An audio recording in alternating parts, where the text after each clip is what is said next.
Day one of NFL free agency was insane. A lot of guys getting contracts over $1 billion given out to NFL free agents in just one day. Want to go through and talk about some teams that won free agency day one, some teams that lost free agency day one, and just some big moves that happened in day one in free agency. Okay, we're going to start off just by looking at something that I've made. I've been trying to keep up with free agency. As people have been going, I've been adding them to the list. I went back to the last couple of days plus DJ Moore of free agent moves that have happened. I will completely update this, and I'll put the link in the description if you want to look at this. I will be completely updating it over the next week or two as free agents sign, as trades are made. They will go on to here. I'll even eventually, as you can see, I have a lost category. I will eventually, might take a little bit for me to get to this, I will eventually go through and see these people that have signed with other teams. I will go to their former teams and put them under those former teams as lost players. This will be completely edited to reflect every transaction that has happened in this year's free agency, in this year's offseason, I should say. But for today, we don't have it completely listed out like that, but we got a pretty good idea. I did every move that happened today, and then most of them that happened yesterday, the day before. And we're going to start with Baltimore, who pretty much did nothing. We're not going to go through every team. I just wanted to point out they're one of the only teams that I literally did not type anything for. They didn't do anything. Just thought that was worth mentioning. First team I want to talk about on this list, by the way, it's a weird order. It goes by division. So we got the Ravens, Bengals, Browns, Steelers. Then we go Texans, Colts, Jags, Titans. It's just by a division. So it makes the order a little weird. It's not alphabetical or anything like that. Just by the division.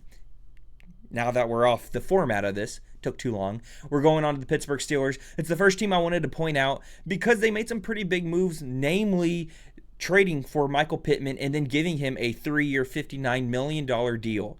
Only $19.6 million on average, which I think is really good value for Michael Pittman, especially because I'm not a big DK Metcalf fan. I do worry that they're going to be a little bit too much of the same, but I do think Pittsburgh really needed a receiver. I like Michael Pittman more than I like DK. Not necessarily that I think he's better, but maybe contract for contract, player for player, person for person. I like Michael Pittman more than I like DK Metcalf, so I do think that is a win, adding him onto the roster. Jamal Dean has been a good corner in this league, and Rico Dowdle had moments last season. Can he keep it up? Does he really have to? They have Jaylen Warren as well. That's going to be a good 1-2 punch. They also have rookie running back Caleb Johnson. Will he contribute this year? That's a question that we'll get to answer at some point this season. Re-signing Asante Samuel Jr., I misspelled, also is a win for the Pittsburgh Steelers. I thought they had an interesting and noteworthy day one of free agency. It's really not free agency, it's the tampering period, but I digress. The next team I wanted to talk about, not team so much as player, which is Alec Pierce getting a 4-year, $116 million deal. That blew my mind, and they kept preparing us. All these experts and insiders kept saying, hey, Alec Pierce is going to get a lot of money. There's a lot of buzz around him. And I thought he would get a lot of money. I didn't think that number would be $29 million a year. For perspective, this is why you pay your players early. Justin Jefferson, for the Minnesota Vikings, gets paid $36 million a year. Alec Pierce gets paid $29. Might be 35. I'm sorry. It's a $6 million difference. That's the 6 I was looking for. It is a $6 million difference between Justin Jefferson and Alec Pierce. It's why you pay your guys early, because the market just skyrockets. And it's hard when you put it in that perspective. If you wanted to keep him, you had to pay him. I don't know if I would have wanted to keep him that bad. They chose to. I don't know if it's a good choice. Another team I wanted to talk about was the Tennessee Titans. I don't know if it was a great move. They don't have a bunch of big name players, and that's not a bad thing. There's a team that I want to get to later that didn't sign a bunch of big name players, but I still thought they killed day one of the tampering period. And I like some of these players. Tennessee getting Wan'Dale Robinson, I think that is a good, solid option for Cam Ward. I don't know if it really elevates the group. I think it probably does. He probably goes in there and is their number one receiver day one. You really hope they add another guy, though. And I'm sure they know that. Maybe they're looking in the draft. I still think they go edge rusher. I just made a mock draft, which is going to be completely wrong now, and we'll get to why in a minute. But maybe they go receiver over defense. I don't see it, but maybe. because they signed a lot of defense, specifically corner, 3 different corners, a lot of money going out. You can see John Franklin Myers getting $63 million for 3 years. Tennessee went out and made a bunch of moves. I think a lot of good moves where if they were a contending team, I'd look at that and be like, oh my gosh, they just improved so many holes that they had. But since they're such a bad team, best case scenario, this makes them average. And I don't really think it does that. But that kind of depends on the improvement of Cam Ward. We'll have to see. Like I said, DJ Moore, he wasn't made a move made in the past couple of days, but it's just one I remembered, so I just typed it down. Not much else to talk about Buffalo. Malik Willis being the first quarterback to be signed, we expected. Also, I kept hearing $30 million, $30 million, $30 million. He gets $22.5 million a year. That's a risk I'm willing to take. He looked so good in Green Bay. For you to bring him in Miami at $22.5 million a year, I'd have to see the guarantees. I didn't see that yet. That's what this section's for. I didn't see the guarantees. If it is a lot guaranteed, I might be a little less high on it, but I'm pretty high on taking the flyer of $22.5 million when he was as good as he was. Over a 70%, I think over a 75% completion in Green Bay, like 11 touchdowns, no interceptions. Malik Willis is a guy I would have took a chance on if you're in Miami, especially you're not expected to be good anyway. So if he goes in there and sucks it up, you kind of expected that. If he goes in there and hits his upside, though, now all of a sudden you could be a good team, or at least a solid team. So I like that. The Jets is another team I wanted to talk about. The New York Jets very clearly had an agenda, and that is fix this defense. As you look, they had, what was that, 1, 2, 3, 4, 5, can't count, 5 moves so far day one of free agency, and it was all on the defensive side of the ball. You might ask why, other than them having one of the worst defenses in the league last year. Why do they do that? Aaron Glenn, their head coach, is a defensive guy. If you go in with a bad defense as a defensive guy 2 years in a row, you're getting fired. That is one thing that I've always thought and have said. If you can't fix your side of the ball, the team is going to let you go. That is why they go in there and they get 5 defensive players off rip, one of them being through a trade. I actually had them mocking in my mock draft. I had them going 2 defensive players with their 2 first-round picks. I don't think they have to anymore. I do still think pick 2 is going to be David Bailey from Texas Tech. But I don't know if they have to go and go get another D tackle now with the moves that they have made. They could still. I'm not against it. But I think they could and probably should, if the first pick is David Bailey, go in with that second first-round pick and attack the offense side of the ball, because the offense was just as broken as the defense. So they have to give that some love too, and I'm sure they still will through free agency. When I say people are winners and teams are winners and losers through free agency so far, in this video specifically, I'm talking day one. The Eagles, for example, look like losers, and I'll get to them in a minute. They look like losers so far in this free agency, but it's one day. I think they had a guy that they thought they were going to bring back, and again, we'll get to him, and they weren't able to. Well, now, everything's scrambled, and everything for this day gets thrown out the window. I also think they might have a trade coming for Jonathan Grenard. That's just gut feeling. Some things I've seen on Twitter. Think it could happen. Anyway, let's go on. Denver's another team that did that, I think. I think they had all their eggs in the Travis Etienne basket, and when they weren't able to get him, they weren't able to do much. All they do is re-sign JK, re-sign Alex Singleton, and then cut Dre Greenlaw. The other team I want to talk about, more so signing on this team, is Kenneth Walker. I saw this and I was like, oh my gosh, they got him. There was rumors, and they actually did it. They bring in Kenneth Walker, which also makes me question, where does Jeremiah Love go? They clearly didn't think they'd get him. Otherwise, they wouldn't have paid Kenneth Walker this much money, which is $15 million a year. I know McCaffrey makes around $16 million. I don't know quite the running back market, something I probably should have checked before this video. That's a lot of money for a guy who gets hurt a lot. I think Kansas City really needs to think about this running back room, whether it's through free agency or in the draft, and bring in another guy, maybe 2, but at least one other guy that can really help take the load off of Kenneth Walker, because it has been proven when he has the full workload of the number 1 running back, he doesn't make it through the season. And I love Kenneth Walker. He's one of my favorite players to watch in the NFL right now, especially at running back. Probably my favorite running back to watch in the NFL right now. But man, I just want to see him healthy. Otherwise, we can't watch him. Also, of course, Travis Kelce has announced he's coming back for another season, and Kansas City, of course, re-signed him. He was never going to go anywhere else.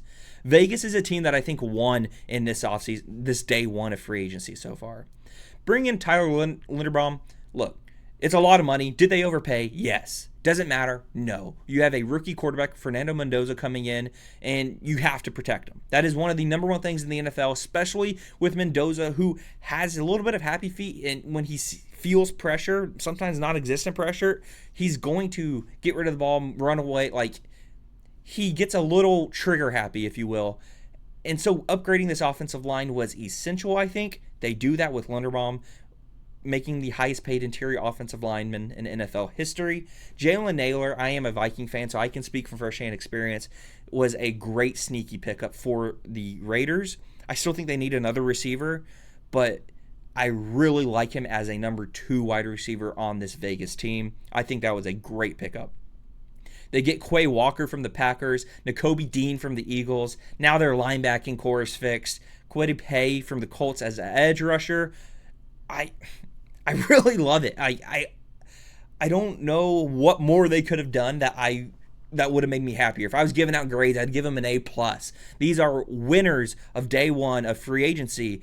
Now, of course, that doesn't mean they're going to be great, right?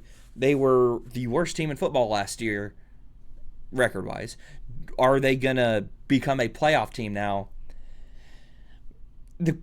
To me, that's a big ask. You're in a division with the Chiefs, with the Broncos, with the Chargers. That's a huge ask. I don't quite think they get that far, but I think they're headed off on the right foot. Clint Kubiak leading these guys, man. I love everything about the Las Vegas Raiders first day in free agency. I thought the Chargers next. I thought they were strong. And that's just the most Jim Harbaugh free agency I've ever seen in my life. Like, that is just Jim Harbaugh through and through. Rashawn Gary goes to the Dallas Cowboys via trade. It ended up being for a 4th-round pick. A lot of people are unhappy with that because he was about to get cut. But Dallas jumps the line and says, we don't want to be in a bidding war. We'll just take him through trade. A 4th seems steep, but I like that mindset. I like saying, hey, we'll just get him. Like, we ain't going to outbid you because we can't. We'll just trade him. 4th seems a little steep for a guy that was about to get cut. I can't imagine they wouldn't have gone lower because they would have got him for nothing. So a 5th seems a lot better, but I can't be too mad if Gary does what I think he will to the Cowboys, which is making the pass rush of the Dallas Cowboys better, and I think he does that by a ton. Maybe even if they add an extra guy, we'll see. Moving forward, again, so the Eagles are a team I talked about earlier, technically probably lost today because they got nobody today. This re-signing of Jordan Davis happened yesterday or maybe even the day before. I mean, that's a huge loss for Philly. Now, if we wanted to jump down, and I guess I can go ahead and do so. I think it's because they thought, they were certain they were going to get Jalen Phillips back. He ends up in Carolina. And let's talk about Carolina. They made 2 relevant signings, Jalen Phillips and Devin Lloyd, and I love both of them. The defense of the Panthers last year was not great. It also wasn't horrible. But when we're talking about rushing the passer, it was horrible. They were 3rd worst in the entire NFL in sacks last season. Well, now they go out and get Jalen Phillips. Also bring in Devin Lloyd to help upgrade this linebacking core. Man, I really liked what Carolina did. They made the playoffs last year. If they're going to want to make it back, they're going to have to make moves like that because I think they overachieved. I predicted them to make the playoffs last year, and then when I was watching them play football, I was like, yeah, they're not making the playoffs. No way. And I'm glad I never made a TikTok or a video saying, never mind, they aren't doing it, because I ended up being right, but they overachieved for how good their team was.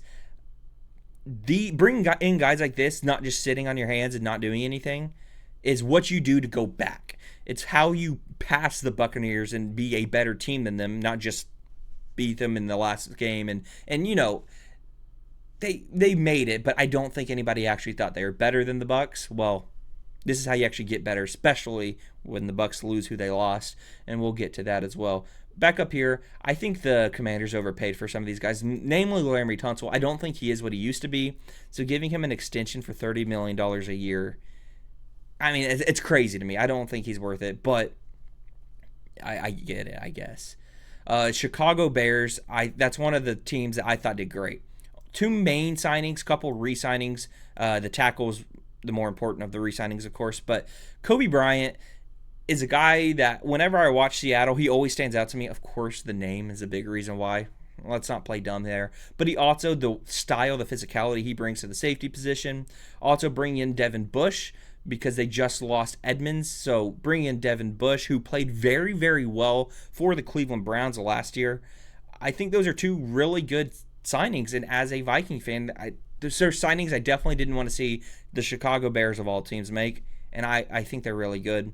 Detroit getting Cade Mays, Larry here. I don't know much about, cannot lie. But Cade Mays is I don't say very good. I thought he did very well for the Panthers last season, and I think he is a perfect scheme fit for the Detroit Lions going forward, especially for that contract. Only $25 million for 3 years, 8.3 a year. I really like that signing by the Lions. Talk about the Falcons just from the standpoint of they signed Tua Tagovailoa. Of course, it was only for the league minimum, like we all knew, with him getting cut by the Dolphins. I think it's smart for them to get two lefties on the field, especially with, blank on his name, Kevin Stefanski. I think he could be a good scheme fit here. I think he could actually play pretty well. We've seen him play well before. I think a lot of people just is out on him completely and say he sucks, and I'm not a Tua fan by any means, right? I'm a Viking fan. We need a quarterback. I did not want Tua. But he has good football left in him. Right scheme, right team. I think he can play well, and this might be it. My question is, if he does play well, let's say he has another year like he did with Mike McDaniel in Miami, where he threw for, I want to say, almost 5,000 yards. What do you do with Michael Penix Jr.? That I don't know if I would want to enter into that discussion. That's not something I would have wished upon myself. That's my issue with signing Tua. Your issue is you signed too good of a player? Yeah, a little bit. If Michael Penix is your guy. If he's not, and you know that, or you're not that sure about it, then it's fine. But if you're going into the season, which it seems like they are, everything I've seen says that they're still in on Michael Penix, then I don't love bringing in someone as good as Tua, to be honest. So let's go on. We're almost done here. We got the New Orleans Saints getting Travis Etienne, David Edwards, good O-lineman from the Bills. Those are the main two here we're talking about. I thought those were good. They're the team that has no money every year and still makes signings by pushing money into later years. And it's starting to hurt them less and less and less because they're spending less and less. The Drew Brees years really screwed them up cap-wise. Sean Payton's a big part of that, and then he dipped. I mean, it is what it is. They're finally getting to where they're rebuilding. This team, the Travis Etienne and David Edwards, tells me that they believe in Shock. They think Shock's their guy. That's why they're upgrading their O-line. They're upgrading their running back. I believe Kamara will probably be on the trade block now. Watched Denver, who didn't get Travis Etienne. I know they got JK back, but I could see them also trying to get Alvin Kamara as well. Tampa, they have one major loss here. I didn't put it yet. Like I said, I haven't fixed this up yet how I want it, but they lose Mike Evans. They don't need him, right? Let's be clear. Emeka Egbuka, Chris Godwin, they don't need him, but it's going to be weird seeing Mike Evans on the San Francisco 49ers, but shout out to San Fran. They needed a receiver. They haven't had a receiver since Brock Purdy's gotten there. Obviously, you can count Ayuk, but he's so wishy-washy. It's hard to count on him. And I don't know if Mike Evans is going to be that receiver, let me be clear, but he's going to be dependable. He's also, if healthy, is a good receiver, probably the best receiver that Brock Purdy has gotten since he's been into the NFL. He got a 3-year deal. I don't really believe that it's a 3-year deal. I think that that's just for cap reasons. It'll probably be a 1, maybe 2-year deal at the absolute most. Let's talk about 2 more teams, and we'll be done here for the first day of free agency. Seattle, re-signing some of their own. They lost a lot. Super Bowl tax. You win the Super Bowl, your players go elsewhere for a lot of money. Same old, same old. The Rams, just 2 corners. That's all they've done. Traded for one and then paid him. That's why he's on here already.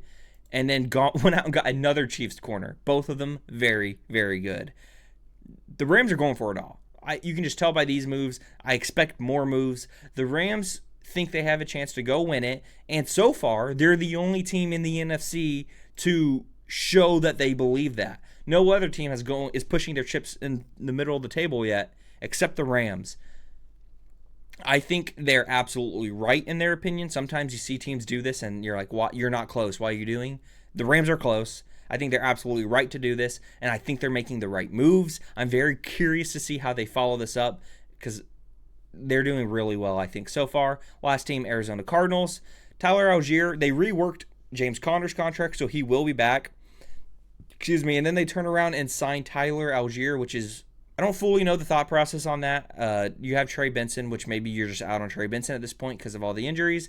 Tyler Algier, James Conner, it doesn't feel that different, except age, of course. And I just don't really know why you do it, but more power to them. They also get Gardner Minshew because their starting quarterback is going to be Jacoby Brissett. I thought this was going to be, we signed Gardner, Jacoby's getting shipped off. No. They are going to roll with Jacoby Brissett this season, and Gardner Minshew is going to be their backup. Something I didn't really see coming, but again, more power to them. They know they're not good, I'd imagine. And so they're just going to let Jacoby throw it for 500 yards a game because that's what he was doing at the end of last season.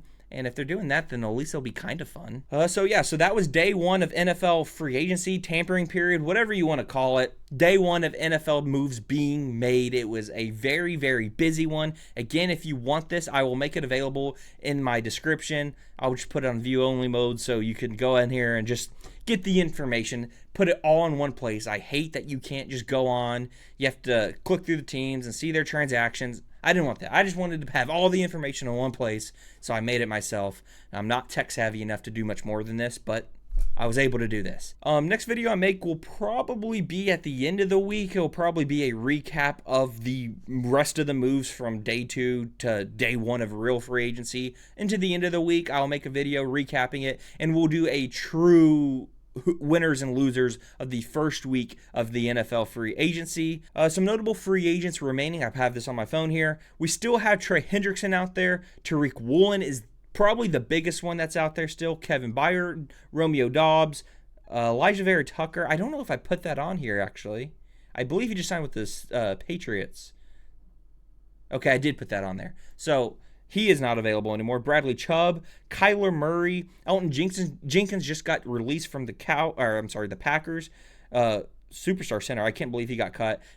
Taylor Decker from the Lions also got cut. I don't remember if I said Kyler Murray. I paused because is Leo Chanel really a free agent? I did not know that. If that is true, that's actually pretty big. Kansas City, I can't think that they would let him go, but maybe they do. All right, that is crazy.